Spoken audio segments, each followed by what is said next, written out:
prepare os nossos corações sempre para o momento da boa palavra e para esse momento todo de adoração a Ele. Nesse espírito, meus irmãos, eu peço que abram suas Bíblias no Evangelho de João, escrito por João no capítulo 13, os versos 21 até o 30.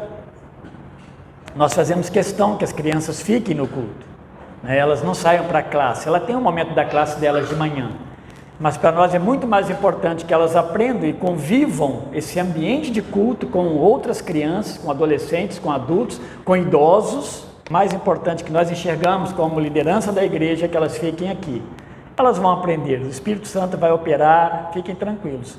Eu já contei uma história aqui que nós convivemos com isso numa igreja, e a família disse para nós que seus filhos, até os 15 anos mais ou menos, que é a adolescência, estavam participando de um culto paralelo ao culto que acontecia dentro do salão principal da igreja, e só que o culto deles era dirigido por eles mesmos, também adolescentes, e acabava muito rápido, e eles ficavam numa praça interna da igreja. Isso não era muito saudável. Essas crianças, elas cresceram o tempo todo sem esse ambiente de culto. Aqui é um ambiente eclesiástico, aqui é um ambiente de adoração eclesiástica, onde a igreja toda se ajunta para adorar a Deus. Então, eu sei que não é fácil, né? A gente sabe que é uma luta se controlar crianças, mas aí os pais têm que ter bastante cuidado, carinho, e a igreja, meus irmãos, tem aprendido a lidar com isso, tá bom? Vamos lá. Esse texto aí, então, crianças, é um ambiente que Jesus está com seus discípulos em volta de uma mesa. Capítulo 13 inteirinho está tratando disso. Ele ali, em determinado momento, Jesus ajuntando os discípulos, eles vão cear, ele vai cear com os discípulos, tá bom? Mas também ele vai lavar os pés dos discípulos, vai enxugar os pés dos discípulos. Mas agora no texto de hoje nós vamos ver que Jesus, em determinado momento, ele fica triste, profundamente entristecido. E a gente vai ver por quê. Porque havia alguém ali no meio dos seus discípulos, no meio daquela igreja, que o trairia. Seu coração entristece profundamente. Ele sabia disso. Então esse é o ambiente em que nós vamos estar falando ou trazendo a mensagem dessa noite. Então vamos lá a partir no capítulo 13, a partir do verso 21. Ditas essas coisas, angustiou-se Jesus em espírito e afirmou: em verdade vos digo que um dentre vós me trairá. Então os discípulos olharam uns para os outros, sem saber a quem ele se referia. Ora, ali estava conchegado a Jesus um de seus discípulos, aquele a quem ele amava. E esse fez a Simão Pedro um sinal, dizendo: pergunta a quem ele se refere. Então aquele discípulo, obviamente que Jesus amava, reclinando-se sobre o peito de Jesus, perguntou-lhe: Senhor, quem é? Ou quem é que te trairá? Respondeu Jesus: é aquele a quem eu der o pedaço de pão molhado. Tomou, pois, um pedaço de pão e, tendo-o molhado, deu a Judas, filho de Simão Iscariotes. E após o bocado, imediatamente entrou nele Satanás. Então disse Jesus: o que pretendes fazer? Faze-o depressa. Nenhum, porém, dos que estavam à mesa percebeu a que fim lhe dissera isto. Pois como Judas era quem trazia a bolsa, pensaram alguns que Jesus lhe dissera: compre o que precisamos para a festa, ou lhe ordenara que desse alguma coisa aos pobres. E tendo recebido o bocado, saiu logo, e era noite. Essa, meus irmãos, é a última semana de Jesus em Jerusalém, narrada por João. A gente vai se lembrar que até o capítulo 12, até o capítulo 11, está tratando dos milagres. João escolhe alguns milagres de Jesus, descreve os 7 milagres, e descreve esses milagres, porque João tinha um propósito. Ele diz que Jesus fez esses milagres para que as pessoas vissem, e também lendo, João, e vendo e lendo, crescem e crendo, em Jesus Cristo, tivessem a vida eterna. Esse era o propósito dos milagres. Milagres têm que ter propósito na vida das pessoas. Termina o capítulo 12 dizendo, no verso 36, 37, que nem as pessoas não creram em Jesus. Ora, depois do milagre eu já repeti isso aqui, né? Da ressurreição de Lázaro, eles não creram. Sim, o povo não creu, a liderança não creu, muitos poucos creram. Jesus, o que ele faz a partir do capítulo 13? Ele começa a se juntar então agora com os seus discípulos. Na verdade, a expressão melhor do que discípulo é apóstolo. Ele está lidando agora com um grupo de pessoas que ele chamou e agora ele está trabalhando com elas, ainda que neste meio havia alguém que o trairia no meio deste grupo. Jesus se direciona para eles como sendo um último momento, uma última oportunidade, mas bem planejada, não fora de tempo, mas planejada por Jesus, para que eles pegassem desse ensino e eles pudessem praticá-lo e eles pudessem fundamentar, né, a partir do que eles aprenderam de Jesus, as doutrinas que ergueriam as igrejas em todo o mundo antigo e até os dias de hoje. Então trata-se desses últimos acontecimentos que vão apontar, na verdade, agora, né, nessa última semana, para a prisão de Jesus, para a sua crucificação, seu sepultamento, para a sua ressurreição e a sua volta ao céu. Esses acontecimentos estão próximos. Claro que depois que ele ressuscita, ele passa um período de tempo ainda com os discípulos, depois ele sobe ao céu. Nesse capítulo 13, a gente percebe esse ato de lavar os pés, que é bem conhecido no nosso meio. Já passamos, né, os primeiros versículos pregando eles aqui na igreja. E Jesus queria passar esses ensinamentos, como eu disse, muito importante para a base e para a fé dos seus discípulos. Ele começa, meus irmãos, tratando nesse lava-pés com duas coisas que nós precisamos enxergar nesse ensino de Jesus Cristo. Tem um ensino profundo, teológico e prático, né? Então vai muito além de apenas uma cerimônia de lavar os pés de alguém. Bom, eu cresci, né, dentro de uma religiosidade cristã, que isso era praticado, né, numa quinta-feira, uma vez por ano, pela liderança da igreja que eu servia, e ela fazia isso como um ato de humildade. Mas o texto bíblico, ele não está tratando desse ato prático de lavar pés, tão simplesmente, né, lavar os pés de alguém. É muito mais profundo.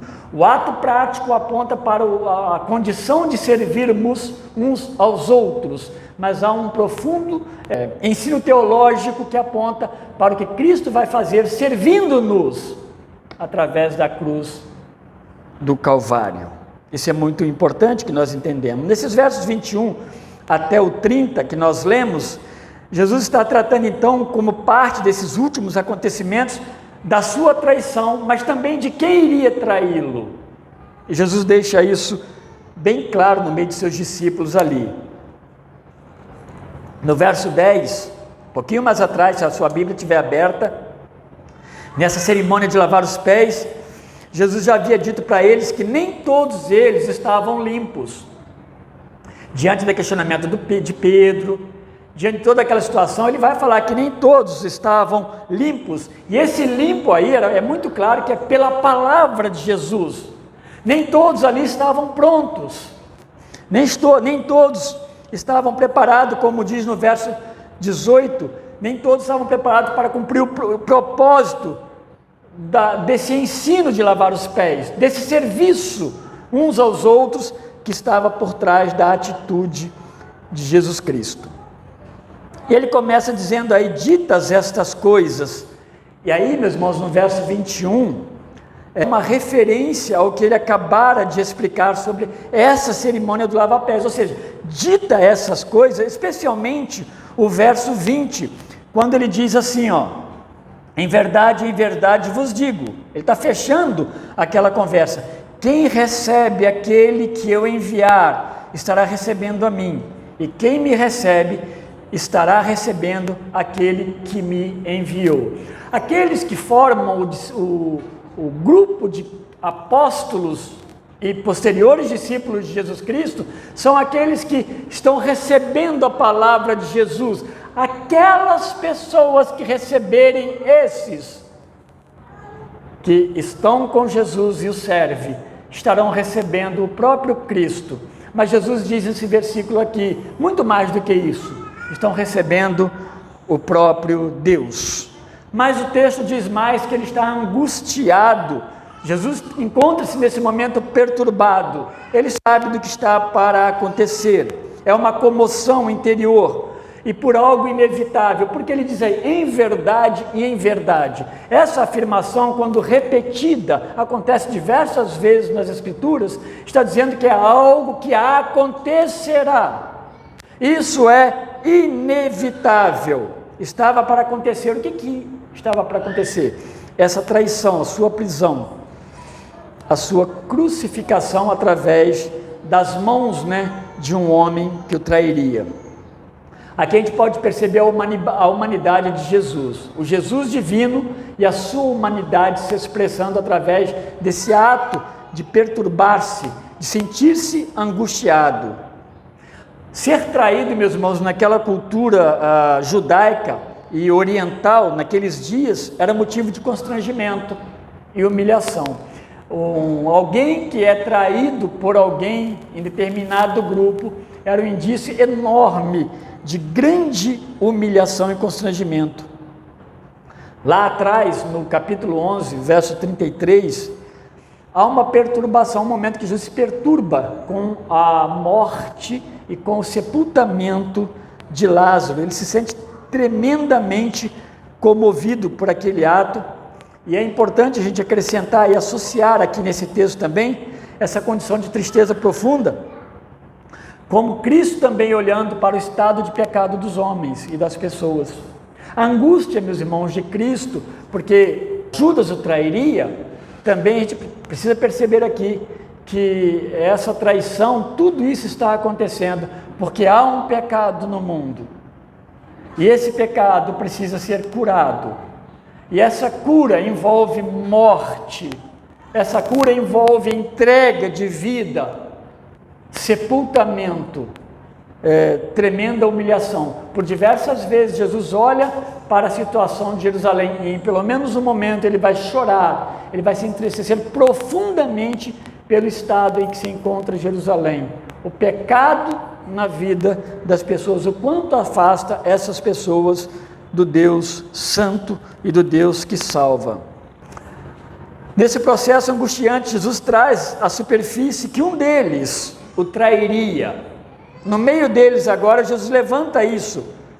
Alguém que o trairia, como desferindo ali no meio deles, a Jesus Cristo, como que se fosse um soco paralisante.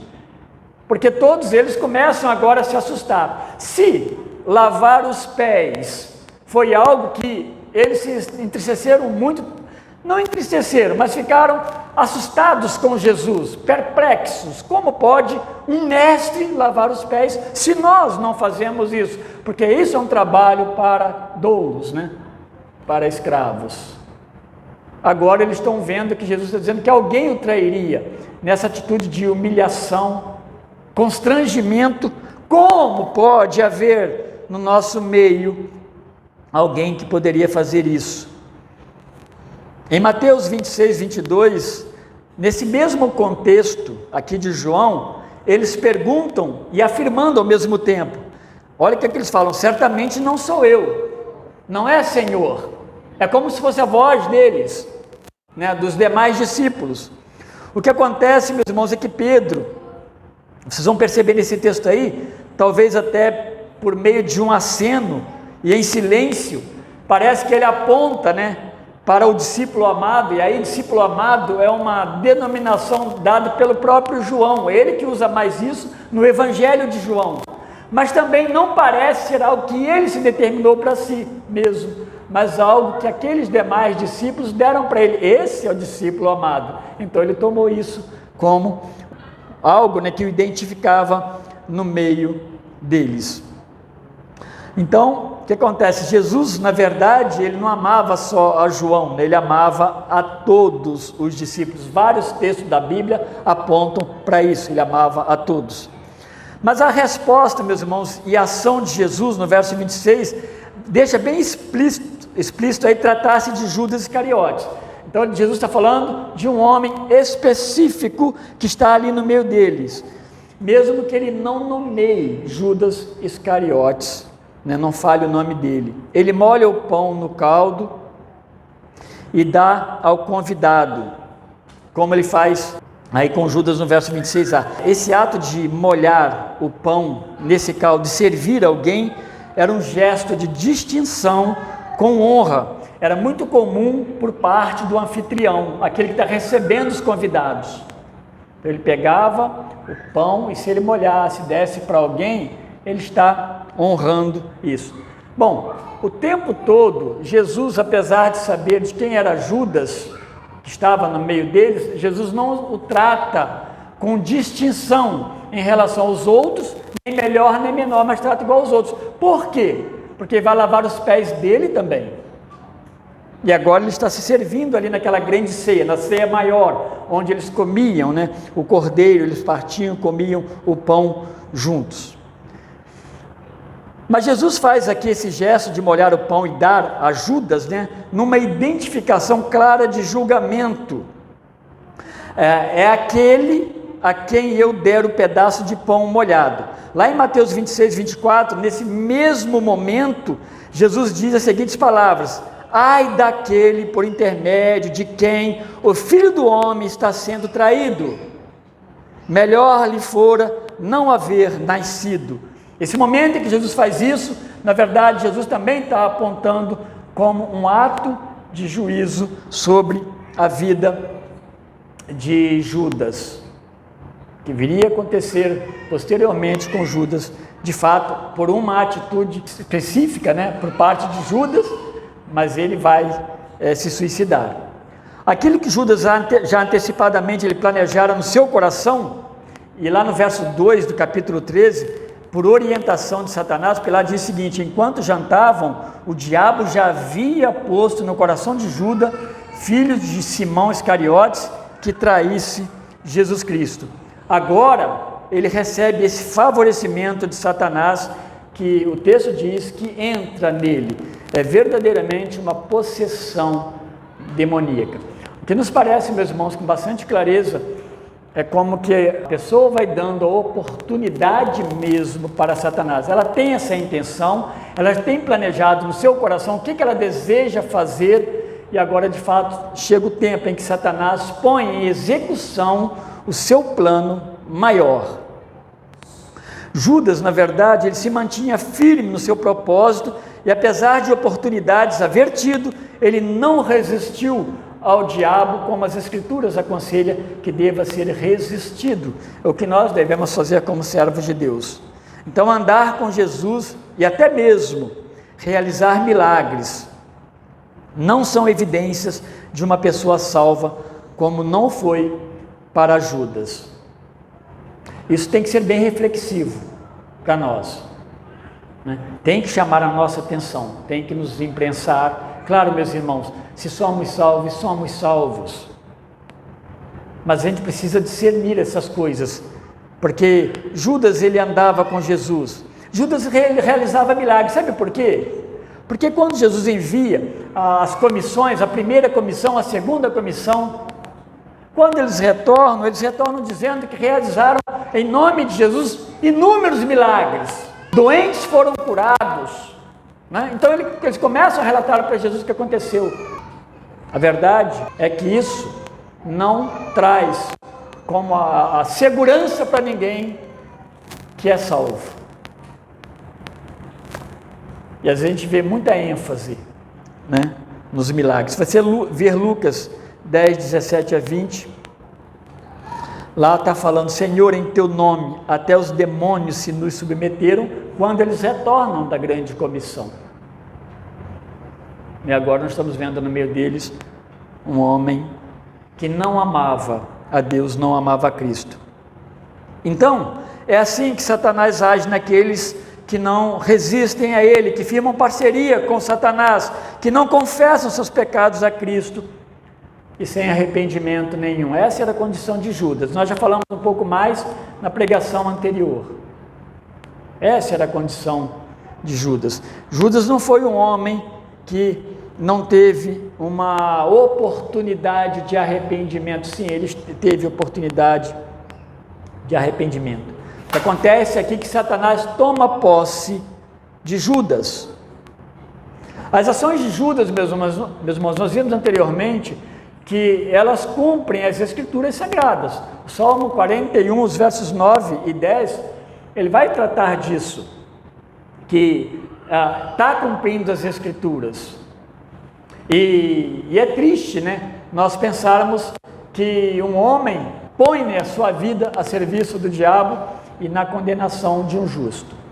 Mas a gente viu que Judas não foi coagido por Jesus Cristo, ele agiu em livre e espontânea vontade. Diversas vezes nós vamos encontrar nas Escrituras essas afirmações de que Judas, de fato, ele estava no meio dos discípulos e dos apóstolos, escolhido por Jesus, mas não salvo. Ele estava ali porque ele amava o que ele fazia. Ele amava cuidar do dinheiro, porque ele gostava de ter o dinheiro para si. João não poupa palavras no capítulo 12, por exemplo, no capítulo 6, para falar que de fato ele era um traidor ladrão e amava o dinheiro, mas não amava os pobres, como muitos talvez pensassem. Satanás então toma posse de Judas. E Jesus então, meus irmãos, sabedor do tempo de Deus para esse propósito de redenção, e de que Judas já tomara a sua decisão infame, ele diz a Judas que inicie então seus maléficos intentos, aí no verso 27. O tempo então de Deus já estava, como sempre, em profundo e rápido andamento, e todo esse desfecho da morte e do sepultamento, a ressurreição que viria, adviria da traição de Judas. Tudo isso estava em curso, estava em andamento. Então, meus irmãos, uma coisa que a gente não pode perder de vista aqui também, que Jesus Cristo, ele não perdeu o controle. Quando Judas trai, está no controle sim, de Deus e de Cristo. Embora não há coação, tudo está no controle. É bom nós pensarmos então que tudo que está acontecendo não está fora do controle de Deus. Deus, o grande Deus que olha e que vê todas as coisas, nada foge. A pior coisa que possa acontecer é do conhecimento de Deus. Sim, Ele está sabendo de todas as coisas. Nós, como cristãos, temos que saber fazer juízos com relação a Deus, quando nós vemos algumas coisas acontecendo, e às vezes o mundo está julgando Deus.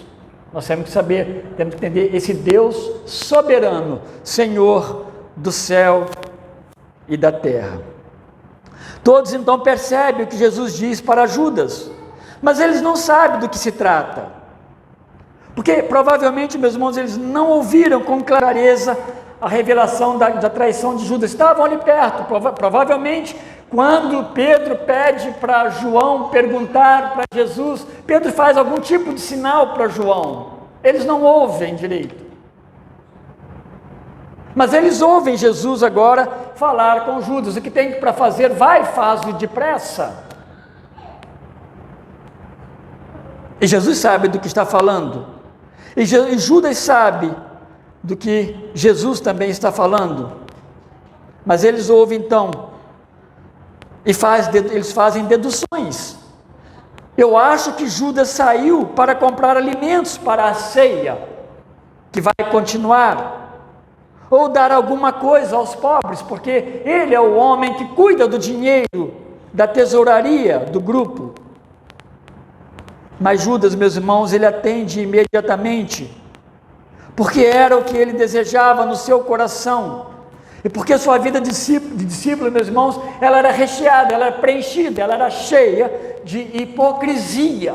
E aqui a gente precisa entender por que estamos falando nesse texto específico aqui, onde Jesus está apontando a sua traição, porque isso tem a ver com essa vida eclesiástica também. Nós precisamos entender o nosso papel como discípulos de Jesus Cristo e agir como tais. Nós precisamos perceber a ação de Judas, ou talvez coisas semelhantes ao que Judas faz. Judas age como um homem que não amava, que não era convertido, que não era regenerado. Ele não foi regenerado por Deus, ele não foi transformado. Mas e quantas vezes aos regenerados, e as suas reações, elas são reações perigosíssimas, que precisam ser refreadas por Deus e pelo Espírito Santo, para que seja bem sucedido e tenha uma vida de paz e tranquila. Mas Judas, ele vivia uma hipocrisia. Ele fingiu ser um verdadeiro discípulo, quando muitos abandonaram Jesus, lá em João 6, capítulo 6, verso 65 em diante, aliás, verso 62 em diante. A confissão de Pedro, nos versos 68 e 69 desse capítulo 6, ela incluía todos eles, era a confissão deles, inclusive Judas. Senhor, para quem iremos nós? Tu tens as palavras da vida eterna e nós temos crido e conhecido que tu és o Santo de Deus. Aí nos versos 70 e 71 do capítulo 6, Jesus afirma que escolhera 12, mas um deles era diabo, numa referência a Judas, lá no capítulo 6 ainda. Em Mateus 26, 25, no mesmo momento da ceia que eu citei agora há pouco, ele responde para Jesus: acaso sou eu, mestre? Acaso sou eu, mestre? Né? Sei lá como é que ele fez, né? Como é que foi a encenação de Judas ali diante de Jesus e dos outros? Os discípulos não sabiam. Acredito que não desconfiavam. Porque João, quando ele escreve que ele era ladrão, no capítulo 12, João está escrevendo isso quanto tempo depois, meus irmãos? Muitos anos depois. E agora ele está escrevendo. Sim, então ele coloca já a percepção de quem era Judas, mas eles não sabiam. Naquela resposta em Mateus 26, 25, para a pergunta de Judas: acaso sou eu, mestre? Jesus diz: tu o disseste. Há uma confirmação. Eu não preciso ir mais além, meus irmãos, disso aqui. Aqui nós estamos vendo a base da igreja. Eu gosto de lembrar, quando estou falando dos apóstolos, eu gosto de lembrar que Paulo escreve que a doutrina da igreja é a doutrina dos apóstolos. E a doutrina dos apóstolos é o que Cristo ensinou para eles como doutrina. Então todos eles precisavam estar afinados, refinados com Cristo e por Cristo. Eles precisavam entender o que estava por trás de tudo isso que estava acontecendo, ao ponto de João compreender: sim, este homem era o traidor, nele não havia o amor de Deus e nem o amor a Deus. Mas nós precisamos então trazer para nós, esse é o conceito, esse é o princípio dos ensinos bíblicos aqui da igreja. O que isso significa para nós? Somos discípulos de Jesus Cristo? Se sim, que bom. Eu creio que sim. Então tenhamos certeza de que nossas atitudes nunca estão fora do conhecimento de Deus. Esse Deus que tudo vê e tudo enxerga. Nesse aspecto aqui, meus irmãos, dos discípulos, aquele círculo menor, Judas, ele era um enganador, porque ele tinha interesses escusos no que ele fazia, vivendo no meio daqueles irmãos, os discípulos, como uma oportunidade, um oportunismo, para ele se auto-beneficiar. Eu não acho que isso seja comum no seio de uma igreja, mas tenho certeza que não é impossível. E aqui eu não faço nenhum tipo de apontamento, estou pregando como pastor de uma igreja. É possível? Sim, é possível. É comum? Não, não é comum. Eu sempre digo que a igreja, ela é composta de um percentual enorme de salvos, de fato, confessionais a Cristo. Isso não há dúvida. Mas também sempre haverá aqueles que não creram e não crerão no seio da igreja. Mas, meus irmãos, Deus sempre sabe de todas essas coisas. E o fim para o caso de Judas, e atitudes como a de Judas, sem arrependimento, é sempre triste. Porque o pior na vida de Judas não foi a sua morte, como ele se matou, de uma forma carregadíssima, dura, difícil, dolorida. mas a condenação eterna é o maior mal que qualquer homem possa, infelizmente, aguardar algum dia. Uma outra coisa nós podemos saber que se apresenta com mais frequência do que ser uma pessoa que não ama a Deus. Alguém que ame a Deus, que é um discípulo, mas muitas vezes negligente com a sua vida espiritual. Isso é mais comum. E aqui não estamos falando que não seja alguém que tenha sido regenerado por Deus, mas ele é negligente, é descuidado com a sua vida espiritual. Ele rejeita os mandamentos no sentido de uma obediência plena a Deus e toma muitas decisões que não são de acordo com a vontade de Deus.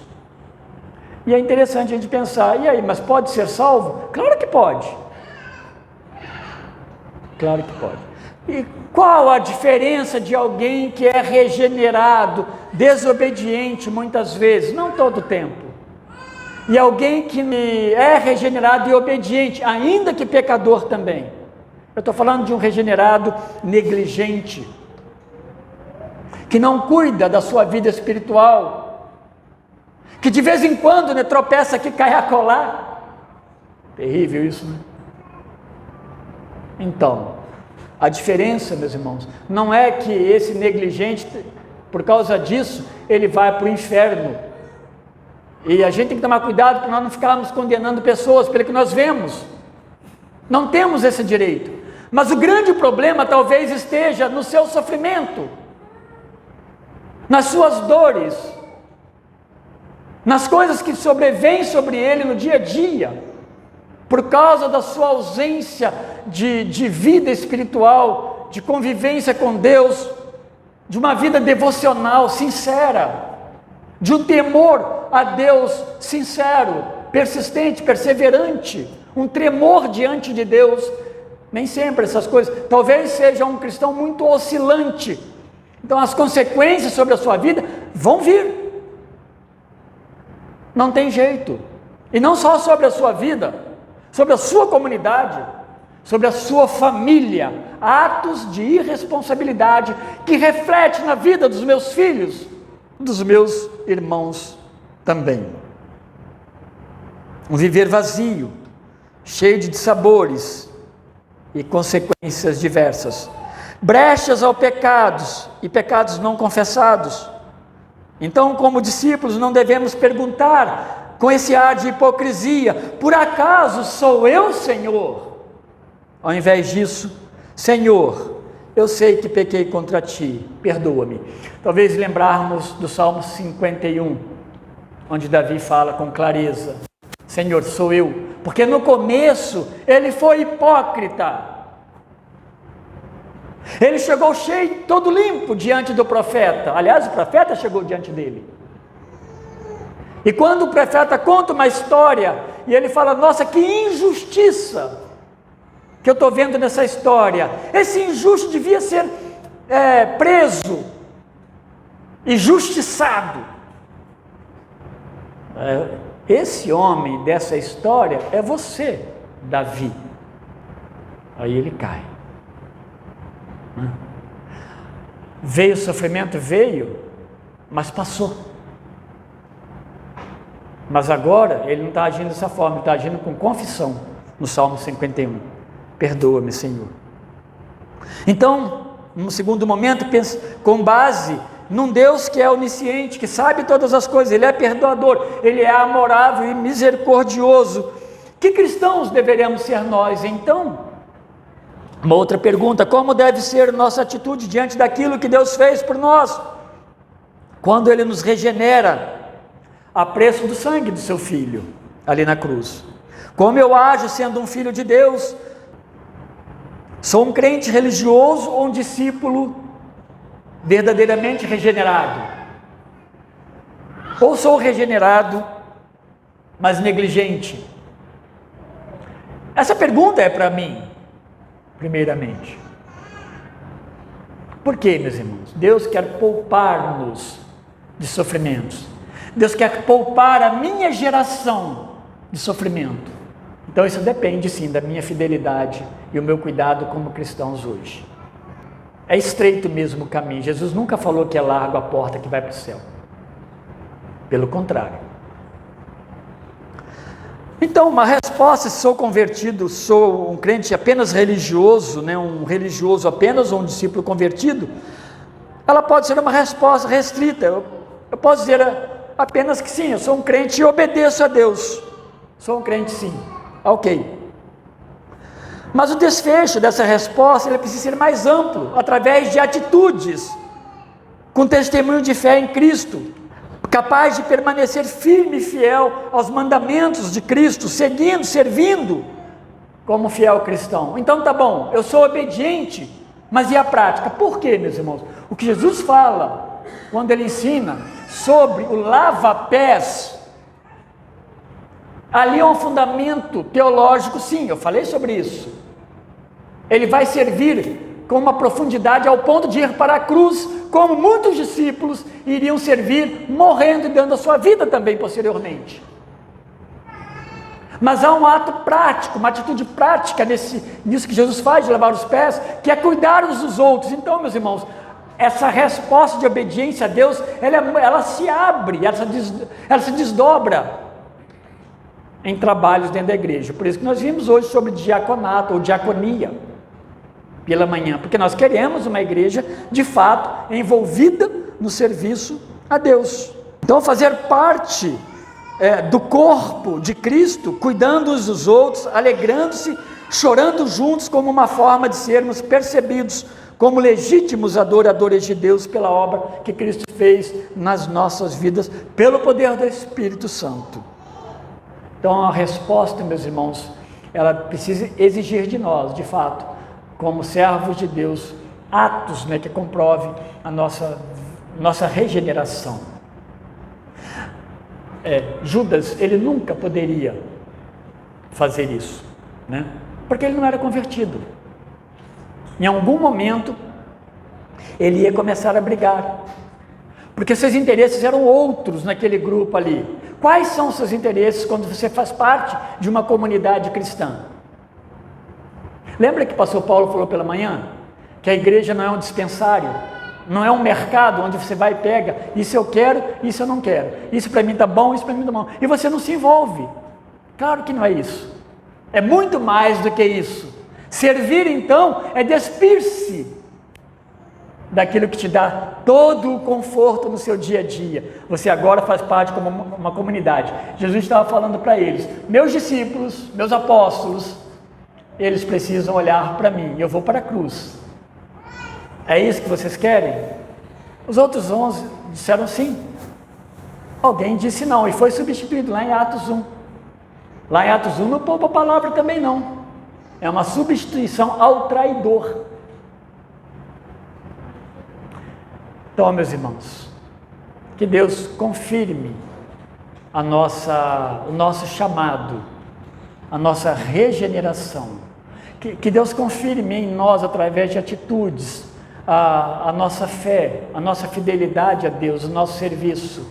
Nós não podemos ser crentes apenas igrejeiros, isso não é suficiente.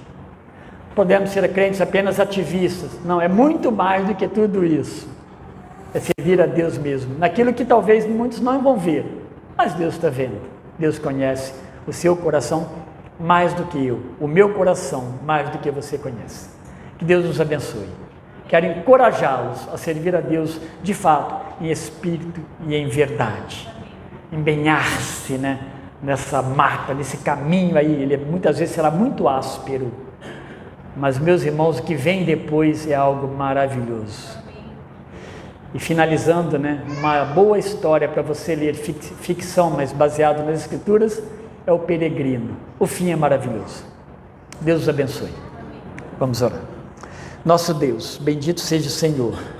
Obrigado, meu Pai, por teu amor e graça. Obrigado, meu Deus, porque a gente pode ver, ó Deus, que mesmo nesses atos constrangedores, humilhantes, o Senhor tem lição para as nossas vidas. Ó Deus, que nós sejamos discípulos e que o nosso coração, ó Deus, esteja desejoso, Pai, de que o Senhor o controle e o governe verdadeiramente. Remove de nós, ó Deus, aquilo que nós colocamos, ó Deus, à frente do Senhor. Remove de nós, ó Deus, nossas vontades maiores, que muitas vezes são maiores, ó Deus, ou tentam ser maiores do que o desejo do Senhor para as nossas vidas. Ajuda-nos, ó Deus, a ajoelharmos diante da grandeza e da majestade do Senhor. Ó Deus, instrui-nos e humilha-nos, ó Deus, para sermos verdadeiros discípulos, que choram e que servem uns aos outros, onde meu irmão, ele é mais importante para mim. Senhor, nos abençoe como igreja e faça-nos frutificar para a Tua glória, em nome de Jesus Cristo, amém. Deus abençoe, meus irmãos, a todos.